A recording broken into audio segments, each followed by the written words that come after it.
வணக்க நண்பர்களே.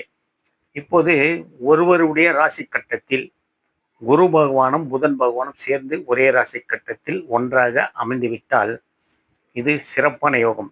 அதாவது சரம் சிரம் உபயத்துக்கு ஏழுக்குடையவர் மிதுன லக்கணத்துக்கு தனுர் ராசி பாதகாதிபதியே.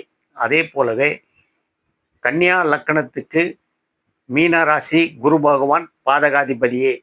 அதே போலவே தனுர் லக்கணத்துக்கு ஏழுக்குடையவர் புதன் பகவான் பாதகாதிபதியே. அதே போலவே மீன லக்கணத்துக்கு கன்னியா ராசி ஏழுக்குடையவர் புதன் பகவான் பாதகாதிபதியே. இந்த பாதகாதிபதிகள் ஒரு ராசி கட்டத்தில் ஒருவருக்கு இருவரும் சேர்ந்து குரு பகவானும் புதன் பகவானும் சேர்ந்து ஒரே ராசி கட்டத்தில் ஒன்றாக அமைந்துவிட்டால் கல்வியில் சிறந்தவர்களாகும், சிறந்த செல்வாக்கு பொருளாதாரத்தில் முன்னேறக்கூடியவர்களாகவும் பேரும் புகழும் அடைவார்கள். சிறந்த அழகுடையவர்களாகவும் சிறப்பான பேச்சு ஆற்றல் உடையவர்களாகவும் சிறந்த ஜாதகம் இது. வணக்க நண்பர்களே.